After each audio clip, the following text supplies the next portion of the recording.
to the Saturday Slam and Jam. I'm your host, Andrew Schlecht. On today's show, we're talking about the Utah Jazz. We're going to do some trivia, but before we do any of that, Alex, tell me what happened in the NBA this week. Andrew, our top story this week is the world champion New York Knicks, who won the NBA Cup this week, beating the San Antonio Spurs 124-113 in Las Vegas. Jalen Brunson scored 25 points in the game, winning the NBA Cup MVP. But the most impressive performance might have been Mitchell Robinson, who grabbed 15 rebounds in only 18 minutes of play, including 10 offensive rebounds. For all you cup heads out there, that is definitely the most offensive rebounds in an NBA Cup final history. Go. Now, despite the big win, it was reported after the game that the Knicks would not be hanging a banner to celebrate the NBA Cup win. Boo. The announcement was a massive disappointment for all Cup respecters, Yeah. but was welcome news for all the Atlantic Division respecters. Thankfully, the Knicks' 5 Atlantic Division banners, which celebrate the seasons when the Knicks were better than 4 teams, will still hang proudly in MSG. The Knicks have now won 6 in a row, only a game and a half back of the Pistons. Now, for the Spurs, it was a disappointing end to their Cup run, but there's still a lot to be excited about. First, to make it to the final, the Spurs had arguably the biggest win of the season, defeating the Thunder 111-109 in the semifinals. Unlike OKC's first loss of the season, the Thunder were healthy, playing their normal starting lineup for the first time this season. OKC could not overcome minutes restriction Victor Wembanyama, who returned to the Spurs bench for the first time in a month.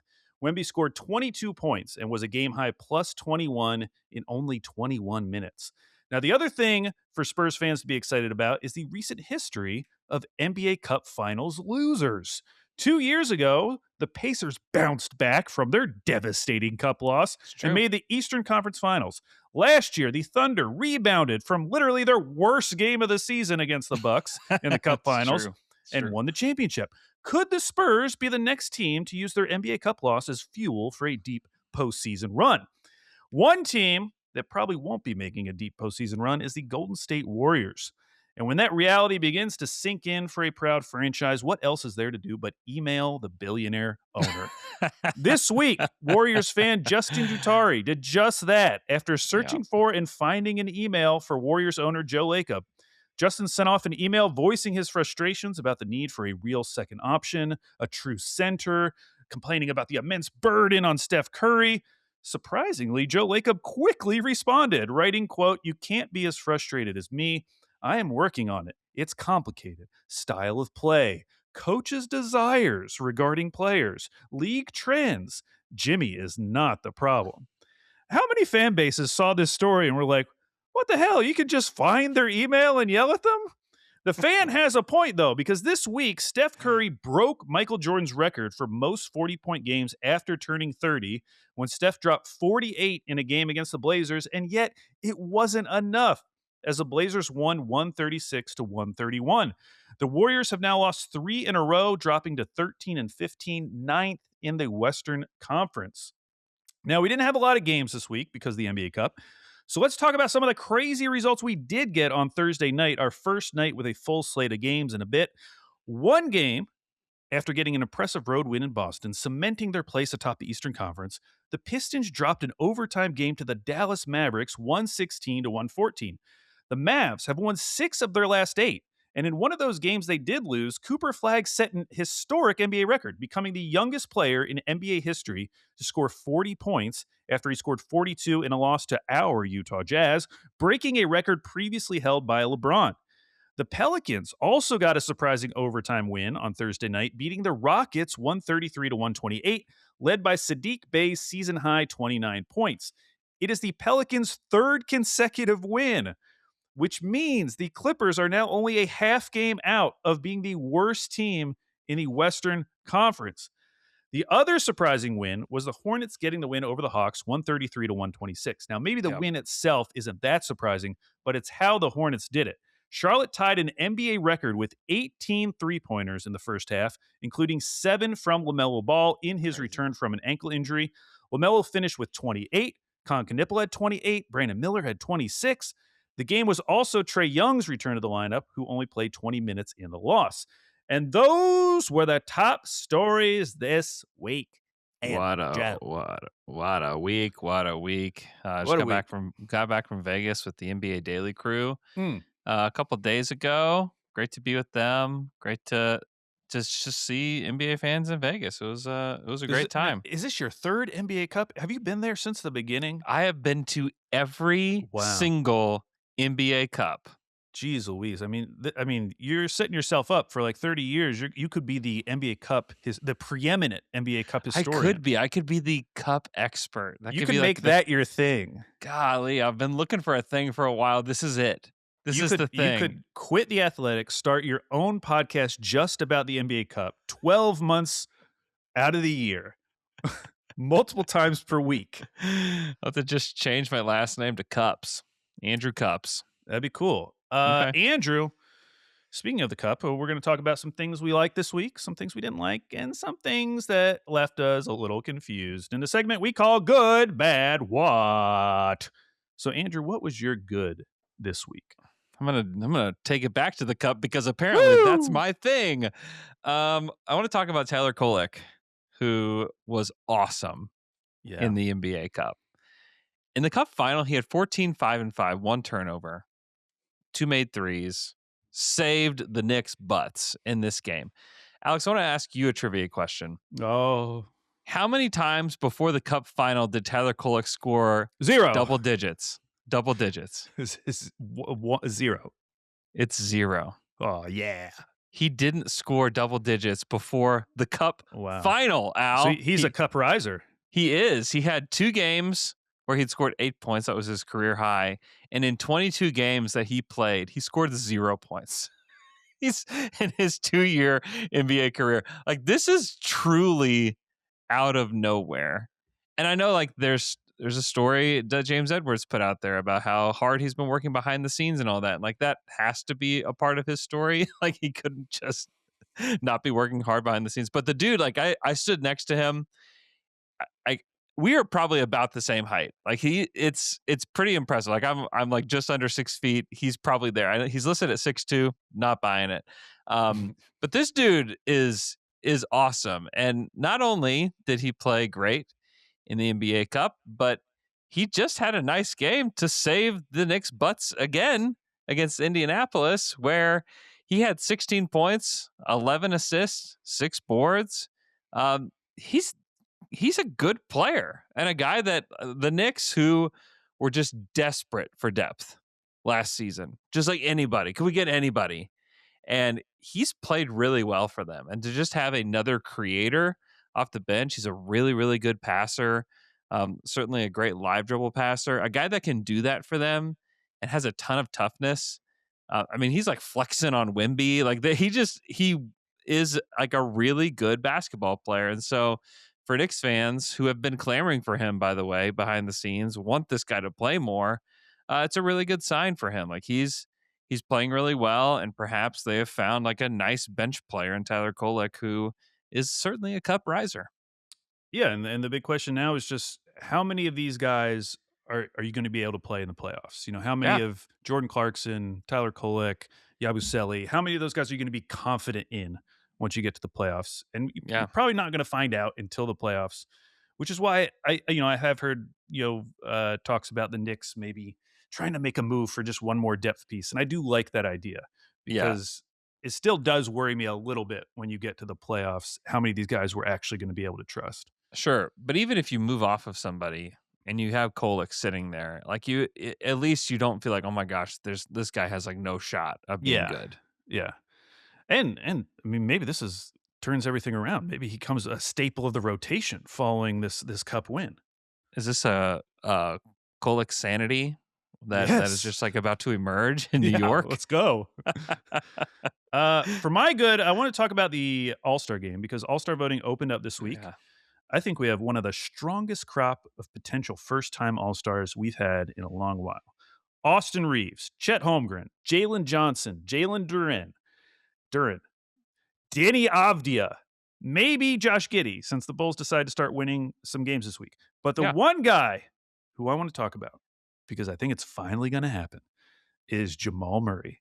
Yeah. He has been on an absolute undeniable heater. Listen to this line: 25 points per game, 4 rebounds, 6.6 assists, shooting 50, 46, 89 for the season. Everywhere you look, he is averaging a career high: points, rebounds, assists, 3-point volume, 3-point percentage, 2-point percentage, free throw volume, all of those at career highs. At age 28, Jamal Murray has, in my opinion, finally reached undeniable all-star level where I don't even need to make a list of West All-Stars to know that he should and will be in the game playing at his current level. And he had a massive week. He scored 35 in that super fun Nuggets-Rockets overtime game. Also, those teams are playing again today on Saturday. The first 2 games were 2 of the best games of the season, so excited for that. He got to the line 15 times in that game, which tied a career high, but maybe you're not impressed by free throws. Well, the next game against Orlando, he goes out and hits 7 of 12 from 3, only the 13th time in his career that he's done that.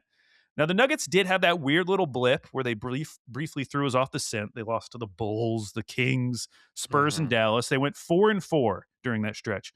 But they now share the longest winning streak in the NBA at 6 games with the Knicks. They're solidly back in the second spot in the West at 20-6. And of course, they've righted this ship without 2 of their starters, Aaron Gordon and Christian Brown. And what's crazy is if you look at who they lost to and by how much, if those 2 guys are available for a couple of those games, this team would probably be a game or 2 back of OKC, which is crazy. They could easily be like 22-4 right now. In my opinion, Jamal Murray has a near flawless case for making the All-Star game. And more broadly, this Nuggets team, they tricked us for a couple weeks with some bad losses, but they remain the no-brainer pick for winning the championship if you're not going to take OKC. In my opinion, like if you think there's any chance OKC doesn't win this year, getting Denver at plus 700 odds, which is still what they're going for, that's crazy. Denver is great value. This is a really good team. So they are my good this week, Andrew. Yeah, he's been ridiculous. Yeah, it's fine. It's finally time for Jamal Murray to make the All-Star team. Finally have, and not like he's not going to be an injury replacement. Like this is like a locked in All-Star performance so far. Dude, we're like 5 years removed from Bubble Murray, and like he's just now making the All-Star team. That's crazy. Let's flip it around. Let's get a little negative. Andrew, what was your bad this week? My bad this week is a press release that came from Walt Disney.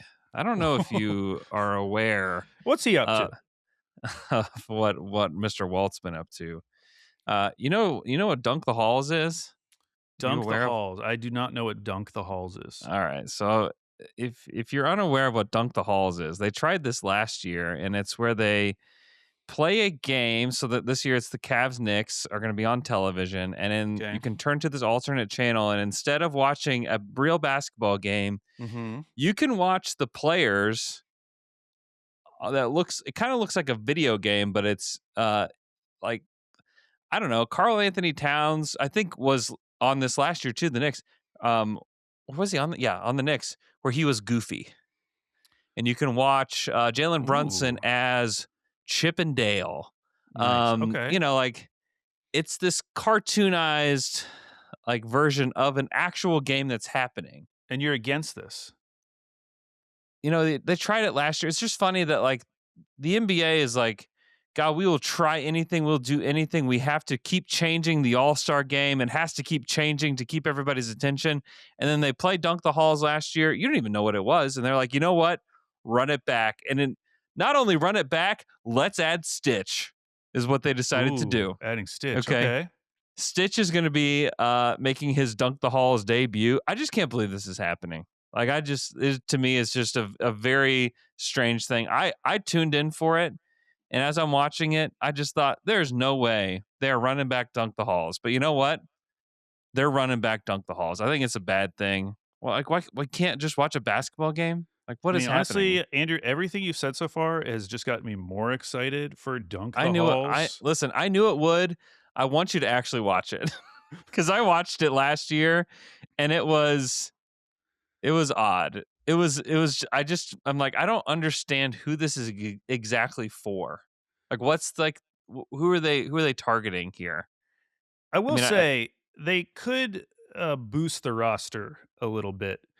They're using a lot of the classic Disney characters. They're Yeah, fine, but I feel like they're a little outdated. I was watching, there was a NFL version of this, and you yeah, got to see like Mike Wazowski do a sure, kickoff. Now, sure. you can't tell me you don't want to see Mike Wazowski do a kickoff, huh? What about Big Sully running The it bas in?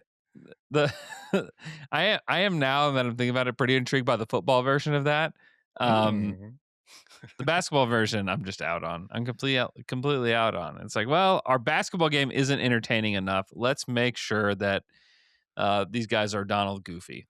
Okay. See, Donald Goofy. I think they just need to switch up the characters. I think if we Okay. had more representation from the Pixar crew, I Oh, bet we had like Toy Story guys out there. yes, Toy Story. If you had Wally as one of the Wally. players, Wow.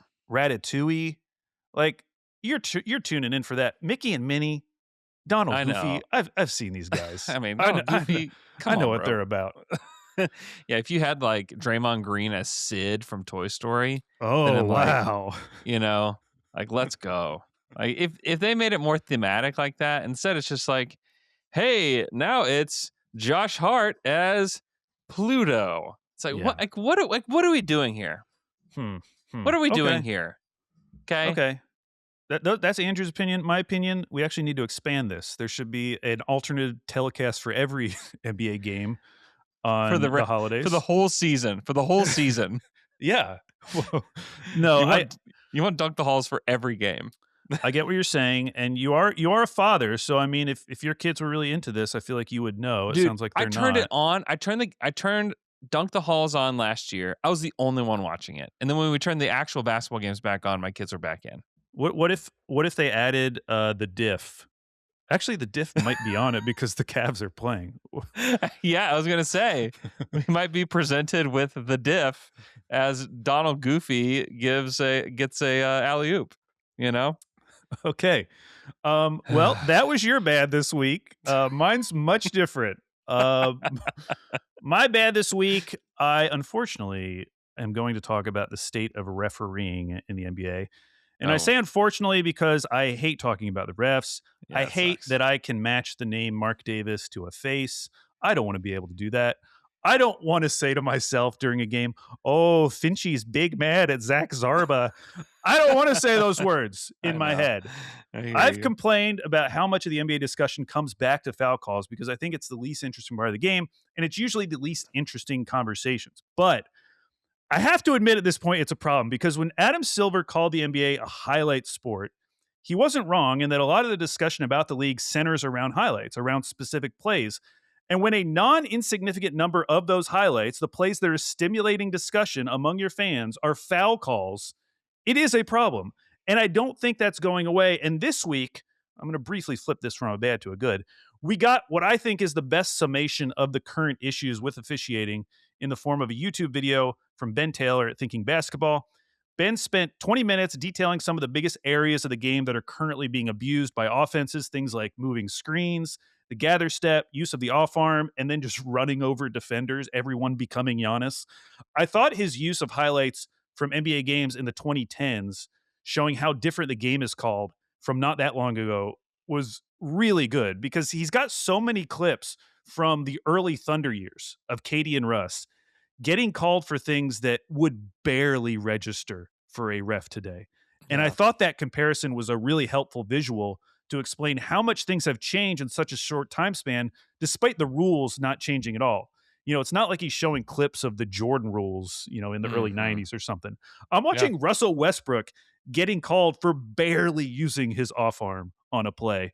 Hmm. Again, I hate talking about this stuff because it's become such a huge part of the conversation.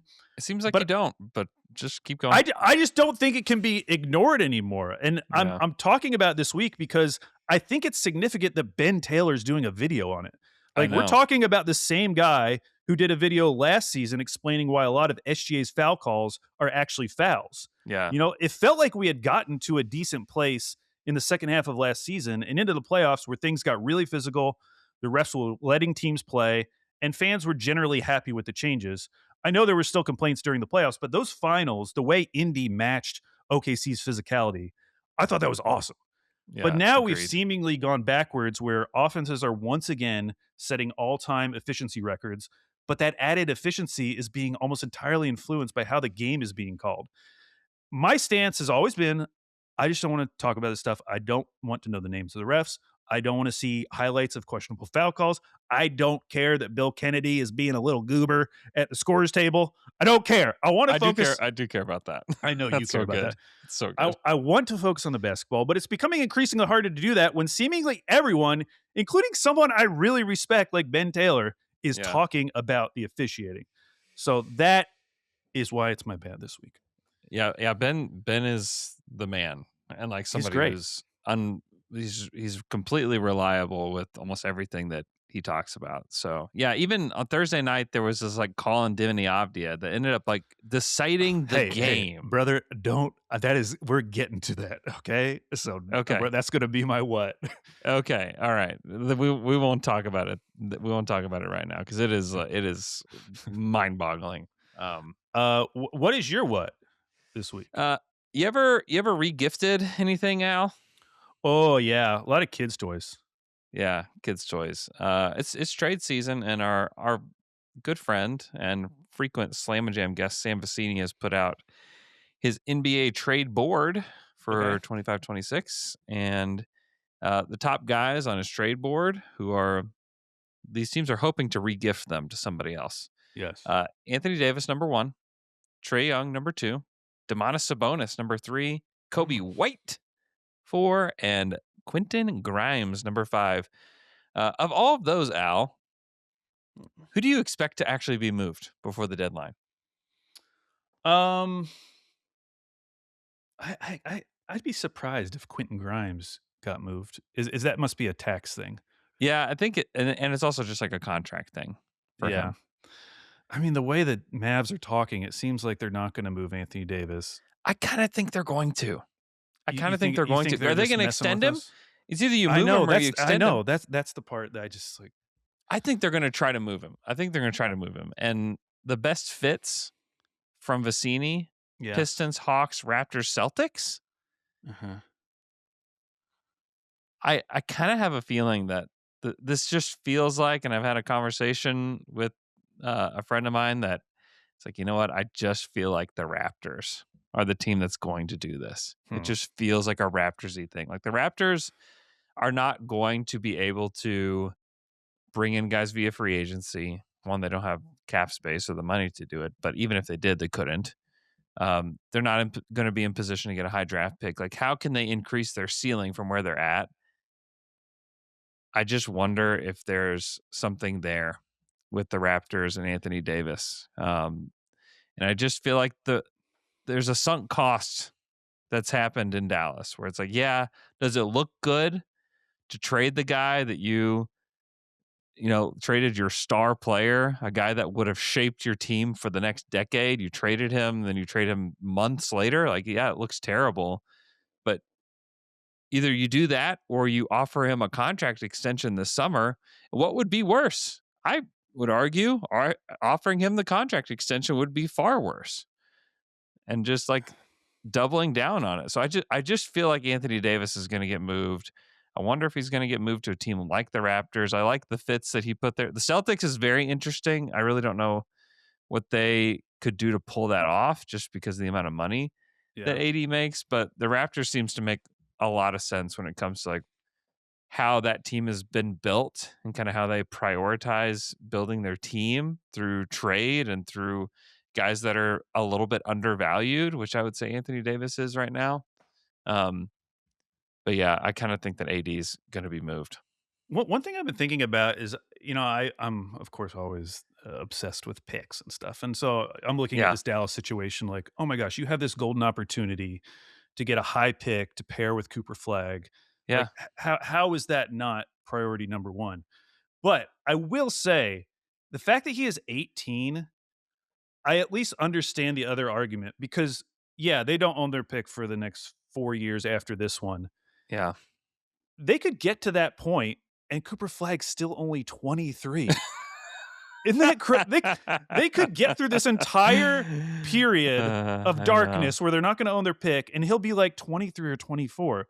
which is about the age that Shea was when they started adding young players to the Thunder. Yeah, exactly. So maybe like it could work. Maybe you could be competitive for a couple seasons with AD and Kyrie when he comes back. And then you reset when Cooper is 23 or 24. Like as bad as things have been in Dallas, like the fact that he is 18 and scoring 40 points in an NBA game, like it really does open the possibilities where in some ways you can't do too much wrong right now. Like I was kind of against the idea of them keeping this team together, but the more I thought about it, I'm like, I guess it's not the worst thing in the world if they were competitive for the next couple of years, just because he is so young. But they're just not even competitive, though. Oh, really, Andrew? They just beat the Pistons. I'm aware of that. They've won 6 of their last 8. Okay, what is competitive in the Western Conference? I mean, if they got, and they will, get Kyrie back and have AD going into next season, like, why can't they be like, 6, 7 in the West? That would shock me. Yeah. That's just not, I mean, it's just not what any of this was for, I know, but that's gone. That's whatever this was for isn't happening anyways. I don't think there was one person on earth that thought it was actually possible. And if you are trading AD, you're really giving up on that, because I really do think there could still be some upside, not like championship upside with this team if they're all healthy, but like a good Western Conference team. If you trade AD right now, like the package better be really good, or why bother? Yeah, I don't know. I just wouldn't want to trap myself in a contract with AD if, like, what if he just can't do it anymore? Yeah. Like, due to injuries. Like, that to me is like the scariest thing. Is like, now you've got like this giant contract on your books and you're maybe in like the same boat as the Sixers with Embiid, where it's just like, what do we do here? Like, I'm more of the mind, like, trade him while you feel like you can. Because like we see an example of this in the Eastern Conference where, like, who's trading for Joel Embiid? I mean, nobody. Yeah. It could get ugly fast if things turn. But I'm just saying I'm at least open to the idea now that they could be competitive for the next couple of years, and maybe it would be. That's fine. very reasonable. It's very reasonable. I just wonder if they even want to extend him. Yeah, that is scary. That is the scariest part of all of this, including for the teams that are thinking about trading for him. Mm-hmm. Okay, Andrew, my what this week was whatever the Blazers and Kings were up to on Thursday night. Truly one of the more hilarious games of the season. That's so crazy. It was so funny. The Blazers were up by 15 with a minute 57 left in the game. The Kings go on a 17-2 run to force overtime. And those final 2 minutes, I mean, just a comedy of errors for Portland. They fouled a 3-point shooter. They had a bad pass turnover. They missed 4 free throws in the final 28 seconds. Individually, none of these are that funny, but in succession, the funniest. By the time we got to DeMar DeRozan's game-tying corner three, I was crying. Even on that play, he only got possession because the inbounds pass from Westbrook randomly bounces off Keegan Murray and Denny Avdia straight into DeMar's hand. And it wasn't like the Kings obviously had to play really well in those final 2 minutes, but they didn't play flawlessly. There was a play where Reynaud could have gotten a rebound and it went out of bounds and went back to the Blazers under a minute left. So they weren't even playing perfect, and they somehow were able to come back. People a lot of times will say free basketball when a team ties it up. Andrew, I would have paid extra to watch that overtime. I wanted to see how that stupid game was going to end. And of course, the way it ends made it a masterpiece. Klingon misses 2 free throws, could have given Portland a 3-point lead. On next play, DeMar DeRozan, once again, hits a big shot, turnaround jumper, give the Kings a 1-point lead with 4.4 seconds left. Denny gets the ball, races up the court, just runs into 2 guys, throws up a shot as time expires. He misses it. The game's over. The Kings are celebrating. They're so happy at what they just did. All of a sudden, Mark Davis, on the other side of the court, way behind the play. I don't even know if he had crossed half court by the time that foul happened, if it happened. He starts blowing his whistle. I did not hear a whistle before time expired, but now he's whistling away. He's whistling. He's whistling over and over again. That was a bad whistle. It was a horrible whistle, but I got your dog going. It did get my dog going. I guess I could have just actually whistled. something like that. They call a foul. Denny goes to the line, sinks both free throws, game over. It was the most deserving game all season. And shout out to Maxime Reynaud. He had 29 and 11 in this game. Yeah, he did. He's been on fire ever since Sabonis went down. He's been taking over. He started their last 5 games. He looks like just another good rookie from this class. Yeah. But also, what was that game? What in the world? What was that game, Andrew? That was just garbage. The end of that one just doesn't make sense. Oh my gosh. Something that doesn't always make a ton of sense is the Utah Jazz. We're going to talk about them right after this quick break. All right, Andrew, it is time once again for the Wheel of Fandom, the weekly segment where we spin a wheel, it lands on a team, and we become fans of that team for the next week. And last week, the wheel landed on the Utah Jazz, who I would say had a pretty fun week. The Jazz won their first 2 games, beating Memphis and Dallas, before losing a competitive game to the Lakers despite not having Lauri Markkanen. Over the 3 games, Keyonte George scored 110 points, including a career-high 39 in the win over the Grizzlies. Per Cleaning the Glass, the 10-16 Jazz have the 19th-ranked offense and 29th-ranked defense. Andrew, if the Jazz are our favorite team, who is our guest? We've got Sarah Todd of the Desert News. Sarah, thanks for joining the Saturday Slam and Jam. Yeah, not a problem. Glad to be here. So, Sarah, this was the best week of Keyonte George's career so far. He's taken a massive leap this season, hitting career highs across the board. What have been some of the main improvements in his game compared to years 1 and 2? Yeah, I think shot profile is one. He's not taking it's and not just like where the shots are falling from, but how he's taking them. So not as many forced shots. He's not trying to like ISO into threes as much as he was. A lot of it's coming more on catch and shoot stuff or like dribbling into it in rhythm and transition, stuff like that. He's also not hunting fouls as much. He's just like playing to score. So I think that's where he gets a bump in efficiency just on 2 points. But I think, for me personally, having been around him for 3 years, that the biggest difference that I see is just maturity. He was given some really blunt off-season and exit interview feedback. He was basically told like, hey man, time to grow up, time to not start feeling entitled and like you haven't done anything. You haven't proven that you're anybody yet. So let's work on that part of your mind before you start expecting anything. So, and that's really where I've seen the biggest difference with him is just how he's kind of approaching things and that he's more willing to kind of give of himself to the team rather than expecting for the team to work for him. I was just saying that it was really cool to see Will Hardy cape for him after the last game. Just like, hey, he's a really good player now. Yeah, and like in my defense and everyone else's defense talking about Keyonte George over the last like 25 games, I don't think that there's been too many people that have tried to give excuses on why Keyonte is good this season other than like, he's changed. But like, yeah, that's great for, one of your best players to be able to hear that your coach in front of a camera and a microphone is like, nobody should have an excuse for why this is happening. It's not happening because Lowry's playing better this season. It's not happening because of anything other than like the work that Keyonte is doing. Yeah. Mm-hmm. I want to ask you about Ace Bailey because his role has been steadily increasing since the early season. There's been plenty of flashes as an off-ball movement shooter, which was kind of the sell on him going into the draft. What have you thought about the rest of his game, and what are your expectations for how the Jazz are going to explore his game the rest of the season? Are you expecting to see more heavy on-ball minutes with him? Yeah, I mean, as the Jazz progress their season with the hopes that they're not going to win too many more games. Right.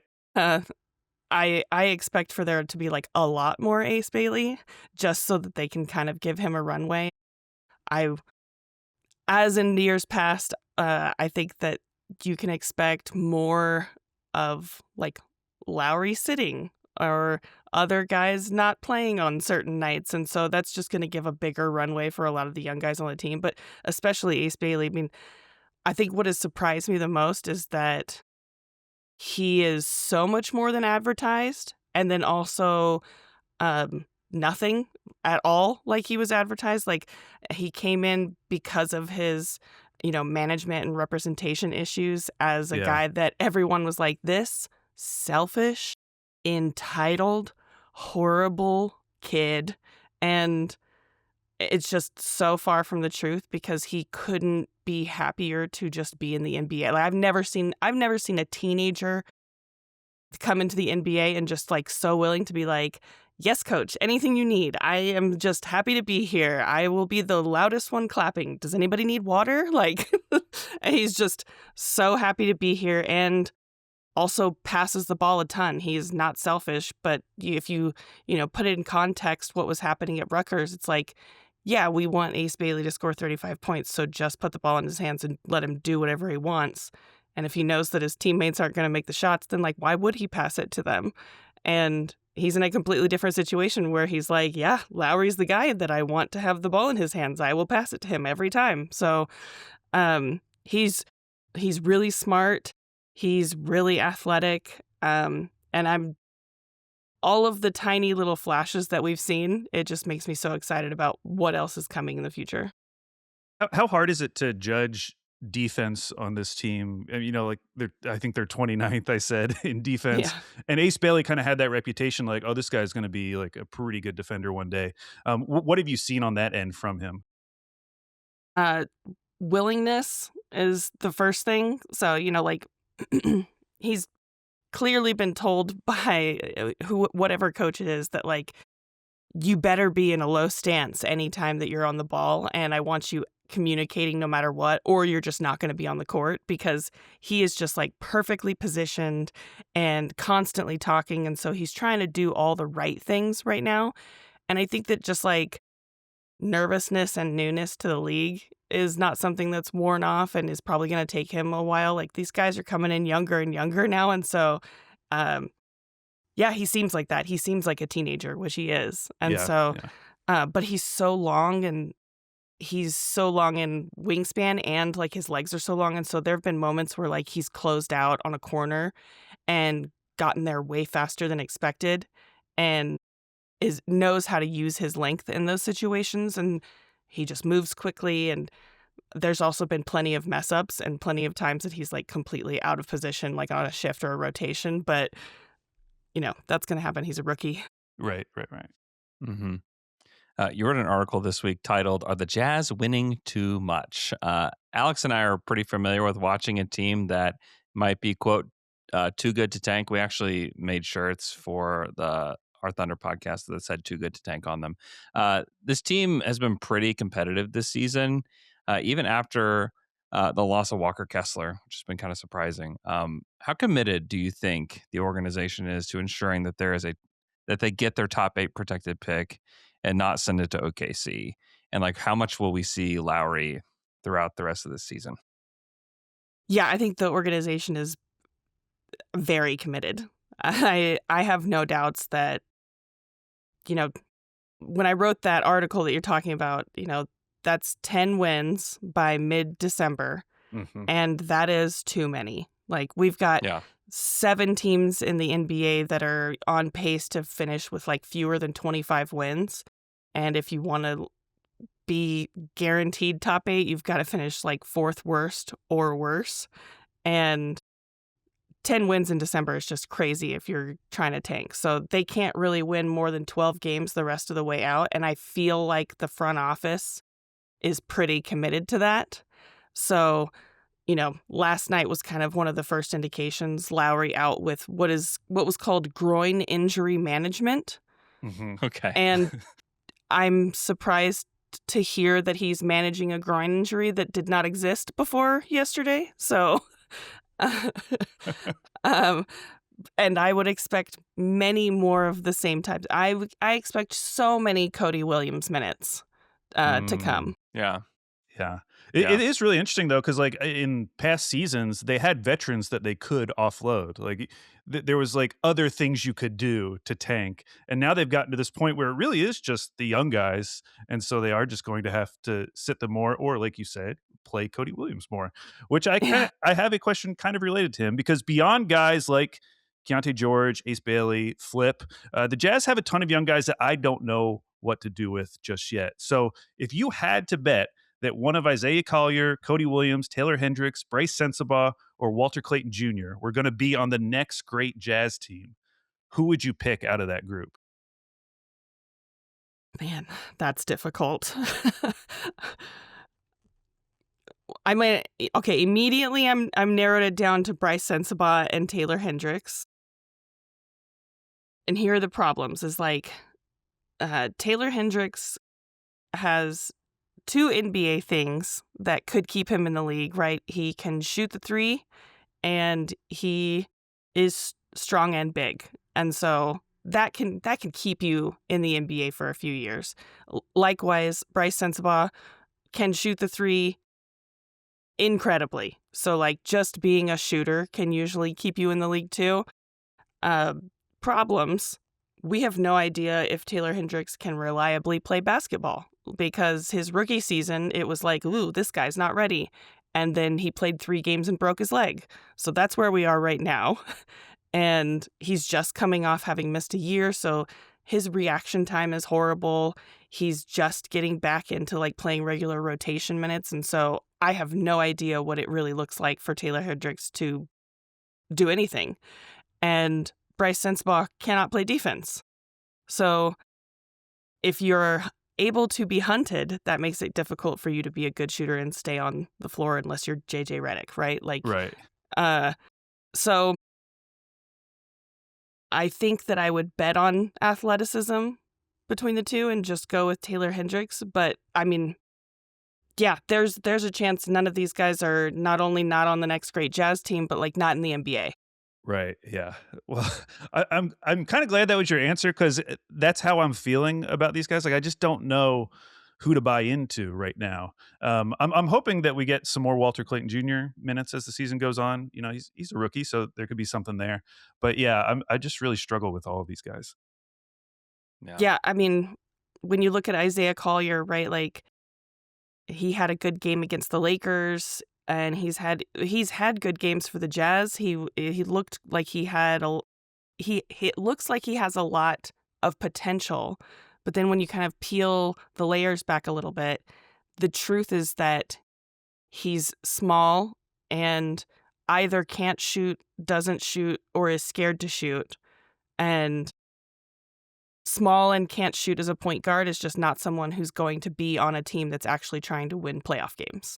And then if you're, Walter Clayton Jr., opportunity hasn't been there yet to show me that I should bet on him for anything long term. And I described the Taylor Hendricks and Bryce Sensabaugh conundrum. So yeah, I think there's a lot of the guys on this team right now who don't realize the really golden opportunity they have with the Jazz, because were they on another team, they would have been waived. Yeah. So there's been reports lately that Utah is fully committed to Markkanen long term. Is your expectation that regardless of what happens with this pick, that Utah will make moves this summer to officially end the tank and try to bring in more talent? Expectation from who? Good question. Front office, like what is your thought on like what's going to happen with this team? Like if they're committed to Markkanen's not some like super young guy, and so if you do want to build around him, you got to get that thing going pretty quickly. Is kind of my thought.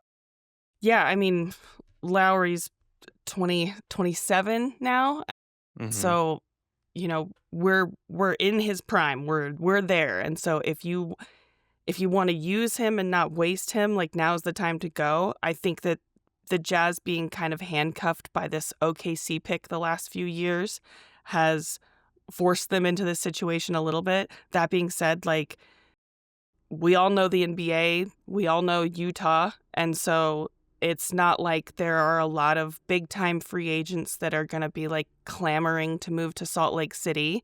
Sure. And even when it comes to trades, like you have to have trade partners that have, if you have big time players, like usually the players are a part of this discussion on where they want to end up. We see that happening with Giannis. Like there's a preferred list, and teams usually work within those bounds. That being said, the Jazz do have a history of not really giving into those demands. Whether or not they can find a partner that'll do the same remains to be seen. So, like, building through the draft is a must. With all of that in mind, they would love to try and go for it starting next season. So, like, this summer, if they can, like, get some pieces in where they really feel like they're going to try and win games, I expect for them to think that's going to happen. And then what I kind of think is possible is that they try to win games, and then once January rolls around, they evaluate, are we still a bad team? And if they are, then they can always pull the rug out and tank again. Yeah. Yeah, I do feel like the start to this season, though, I mean, especially compared to the last couple seasons, has to give fans some hope that even if they add one or two pieces, like this team could be solid as soon as next year, which I wouldn't have said at the beginning of this season. I would not have said, oh, they're just one or two pieces away from just being a solid Western Conference team. And it does it feel that way to you? Sometimes there are nights where it feels like, man, there are some scrappy guys on this team. Like, this could be good if they got a couple of guys in here. And there are some nights where it feels a little bit like fool's gold, right? Like, I think the Lakers game is a good example of that, in that if that was an actual like postseason game, I just think that the Lakers are so much better and have so much more talent that there's guys I mean, Luka had a 45-point triple-double, and I still think, like, well, Luka didn't really seem like he was trying that hard. And so, like, I just think that it's going to require so much more of the guys that are already on the team, and then the type of help that they need in order to be competitive in the Western Conference. It needs to be, like, really big talent, because a Lauri Markkanen-led team with Keyonte George, like, I think you're playing at best there. Yeah.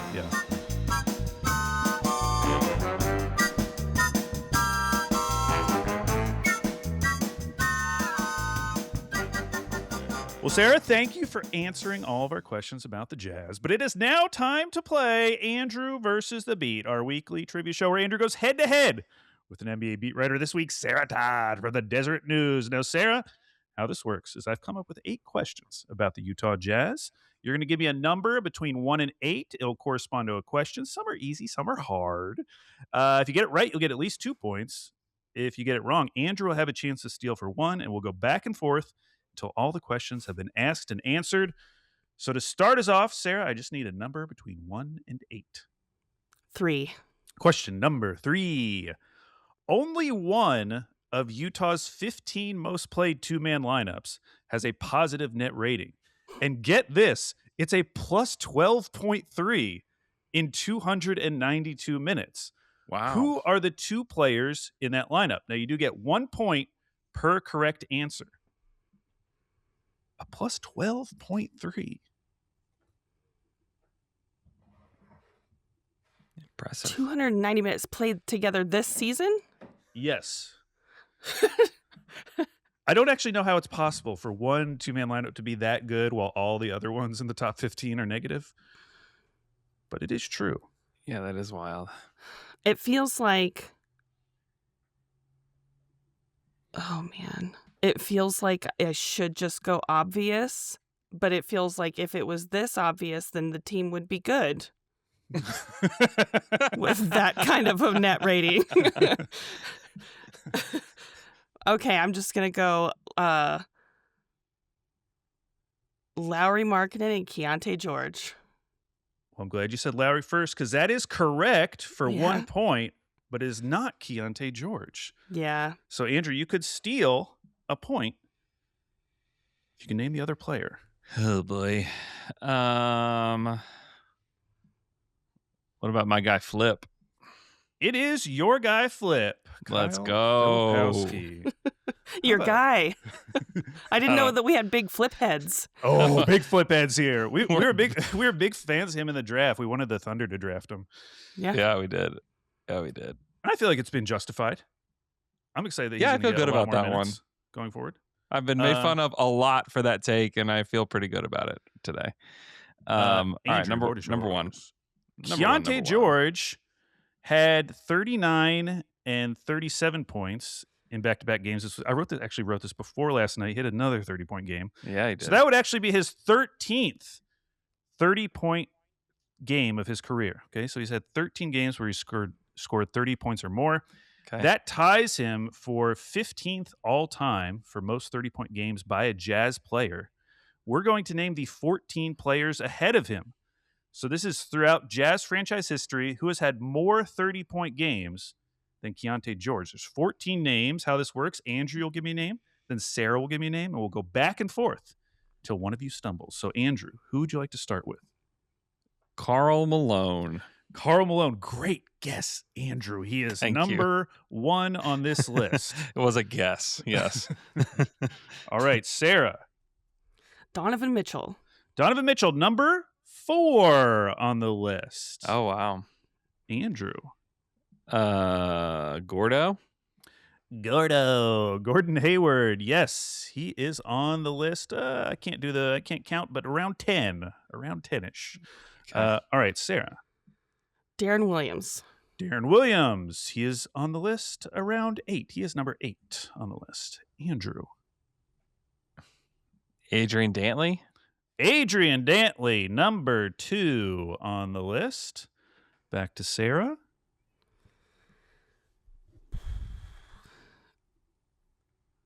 Rudy Gobert. Rudy Gobert.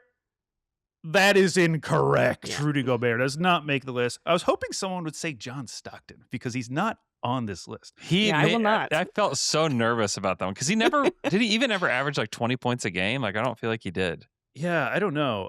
But he's like right below the list. He had like 11 or something. The other names: Pistol Pete, because of course this goes back to the New Orleans days. Daryl Griffith, Markkanen, Carlos Boozer. Yeah. Truck Robinson. Oh, Dang. Truck. Jordan Clarkson, Bojan Bogdanovic, Al Jefferson, and John Drew. Wow. Drew. Okay, Sarah, the board is yours. Oh, boy. 2. Who has the most double-doubles for the Jazz this season?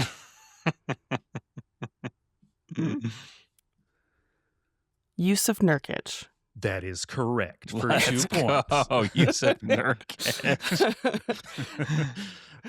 We have a tie game, 3-3. Andrew, board is yours. I will go number 4. Question number 4. In terms of points per play, Utah is ranked highest in which of the following categories on cleaning the glass? Half-court offense, transition offense, half-court defense, transition defense. Oh my. Half-court offense, transition offense, half-court defense, transition defense. This is really hard. I don't know. Transition offense? I have no idea. That is incorrect, Andrew. Sarah, you have a chance to steal 1 point. Half-court offense. It is half-court offense for 1 point. But get this, it changed overnight. I had to go back and look. Oh, no. Oh. After the Lakers game, because yesterday it was transition defense, which I thought was crazy. Oh, interesting. That is crazy. But I guess they scored a lot of points against the Lakers, and so it helped them out. Okay. Sarah, it's your turn, right? Yes. 7. Question number 7. Larry Markkanen had a game with 8 3-pointers this season. That's the second time he's done that as a member of the Jazz. Who holds the franchise record for most games with 8+ 3-pointers? He did it 4 times. Wow. Who is that player? Oh, man. Most games with 8 or more? Yeah, made. 8+ 3-pointers made in a game. This player did it 4 times. Wow. Huh. I'm going to go with Donovan. It's a good guess, but it is incorrect. Yeah. Andrew, you have a chance to steal. I feel like this is either going to be right or really dumb. Okay. Joe Ingles. Joe Ingles. Oh, unfortunately, it's really dumb, Andrew. That is Dang it. incorrect. Correct answer was Bojan Oh, yeah. Bogdanovic. Oh, man. All right, Andrew, you're down by one. I thought it 3 was somebody in questions that era. remaining. Dang it. 5. Question number 5. Yusuf Nurkic holds a franchise record for the Phoenix Suns for most rebounds in a game. How many rebounds did he have? Now, you get to choose who answers first. Oh, my gosh. You can make Sarah answer, and then you go higher or lower, or you can set the line, and Sarah will go higher or lower. If the guesser gets it exactly correct, they do get a bonus point. So think about that as well. Oh, boy. I'll say, I think I kind of remember him doing this because I think it was against OKC, if I'm not wrong, because I think he had like 30 something rebounds against the Thunder once. I'll say 30. I'll say 30. Okay, Sarah, would you like to go higher or lower? This is a Yusuf Nurkic game for the Suns and set the franchise record for most rebounds. Yeah, I actually know this answer, so I'm going to go higher because it is 31. And it is 31! Oh, shoot. I can't believe I missed it. Dang it. It was against OKC. Yeah, it was. Oh, Oh, Andrew, you were so close once again. that is painful. Uh, Dang it. 6. All right, Sarah, you are up 5-3. One question remaining. God, my heart is beating so fast. I'm like so Freaking A. competitive that this is a big moment for me. You could close out the week right here. Okay, the question is, Kevin Love had a 20-point game against Memphis this week at age 37. Yeah, he did. Who was the last Jazz player age 37 or older to have a 20-point game? Karl Malone? That is incorrect. Andrew, you have a chance to steal. Oh, my gosh, Al.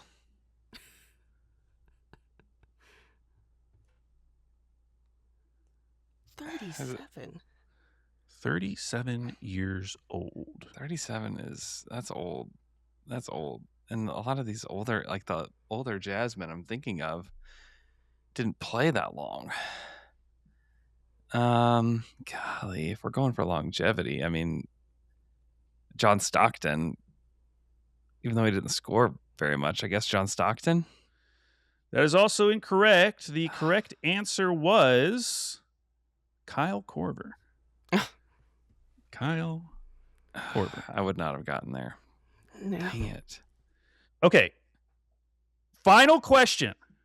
Now, Andrew, this is your question, so you'll get first Okay. dibs on it. You are currently down 5-3. So, oh my gosh, if you get it right, it will send the game into overtime. I will have to come up with Which you'll another be totally question. prepared for. You'll be totally prepared for it. Don't worry. Okay, so going back to the question that I screwed up on, Larry Markkanen made 6 3-pointers in a game against the Suns this season.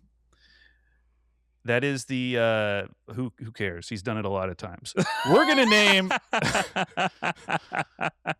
name all the Jazz players throughout their history that have had at least 3 games hitting 6+ 3-pointers. Okay, there's 13 of them. 13 players in Jazz history who have had 3 Okay. games with 6+ 3-pointers at least. So Andrew, you're going to give me a name, then Sarah will give me a name, and we'll go back and forth to one of you stumbles. Obviously, I already said Markkanen, so we're already down to 12. Okay. Andrew, How about Bojan Bogdanovic? what a good guess. He is number 2 on the list. He did that 20 Yes. times as a member of the Jazz. Let's go. Okay, Sarah. Donovan Mitchell. Donovan Mitchell, another good guess. Number 1 on the list, did it 21 times. Yeah. Okay, Andrew. What about Jinglin' Joe? Jinglin' Joe Ingles, he is number 4 on the list, did it 15 times. All right. There you go. Sarah. Kyle Korver. Kyle Korver. I heard he did it when he was 37. Yeah. Oh my gosh, Sarah, he only did it twice. No, that means yes. No. Let's go. Yes. Okay, so the game is tied 5-5. We are going to name the top 10 in Utah Jazz franchise history for total blocks. Okay, the top 10. Okay. So there's some easy names here, and there's Okay. some hard names. Yeah. So, Sarah, this time you're going to start us off, and we'll go back and forth until one of you stumbles. Mark Eaton. Mark Eaton, number 1, 3,064 bucks. Gobert. Rudy Gobert, number 3 on the list. Oh. This is top 10. Top 10 all time. Karl Malone. Karl Malone, number 5 on the list. AK-47. Andre Kirilenko, number 2 all time. Oh. Utah Jazz franchise history. Back to Sarah. Thurl Bailey. Thurl Bailey. Yes. He was number 6 on the list. Andrew, had you heard that name before? I have heard the name. Yes. Okay. That was condescending. I will go. What about Greg Ostertag? Oh my gosh. Greg Ostertag, number 4. You all have already named the top 6 perfectly. Wow. There are 4 names remaining. This Let's is horrible. I've really put Sarah through a lot in her first appearance This is on Andrew emotional. versus the Beat. Yeah, you have. Dang. 4 names remain. I think I have 2 names left in my brain, and then I might be done. Paul Millsap. Paul Millsap, number 8 on the list. That was one of my names. Now I'm Andrew. down to this one. If he's not on the list, then I'm dead. Derek Favors. Derek Favors is on the list at number 7, which leaves Yes. 2 names remaining. Yes. And Sarah, I'll just say good luck. I don't want to do it. Good luck. So what happens if I want to know the game implications right now? The game implications are if you cannot name one of these 2 names who are ranked 9 and 10 all time for blocks for the Jazz, the game will be over and Andrew will have won 6-5. However, if you can pull one of these names out, the game would continue and Andrew would be forced to name a name. Okay, it's going to be somebody from the 70s. So I'm way out then. it has to be. If Because that's true, I'm we've way gone out. past like Derek Favors and Paul Millsap at this point. So it's probably not even someone that played on the Jazz that long. Yeah, let's. This is definitely wrong, but just to say a name and to not say nothing, I'll say Okay. Truck Robinson, Truck Robinson who I think was a guard. By the way. That is incorrect, which means Yeah. Andrew doesn't win. Now listen to this, because I was like, Yes. I wonder how far Walker Kessler is. He is less than 20 blocks away I was wondering from about making that. top from 10. making I was the top wondering 10. about that. Yeah. That's wild. But Wow. unfortunately, the last 2 names, which in retrospect, unfair question. Ben Poquette, a.k.a. Gentle Ben. Gentle Ben is on the block list. Great. You don't know about go. Gentle Ben? Let's see. Ben. He only played 4 seasons in Utah. And then number 10, Rich Rylan Kelly. Rich Kelly. Now, he did play on the Jazz for a while when they were in New Orleans, and then he eventually did play in Utah. Wow. How tall was he? Oh, he was a 7-footer. Never heard of him before today. I've never heard either of these names in my life. Yeah. Kelly. That was a tough one. I didn't look all the way down the list. I was like, oh, there's some names I know. Well, Sarah, thank you so much for playing Andrew versus the Beat. What a first game. First game. I feel like that's stolen valor. I don't agree with the terms. You'll be submitting you'll be submitting something to the league, letting Yes. them know. Yeah. Who's the pool reporter here? Sarah, thanks so much for coming on. Go check out Sarah's work at the Desert News. We appreciate you coming on the show. Yeah, no problem, guys. Anytime.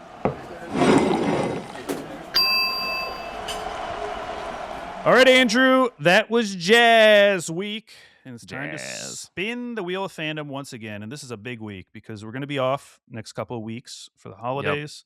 So whoever we get, we're going to be watching a lot of them.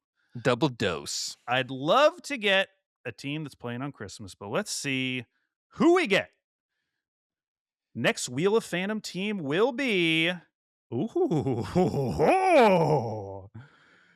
the San Antonio Spurs. Wow. That is a spicy spin right there, Wheel of Fandom. That is really spicy. I mean, we got 2 games against the Thunder.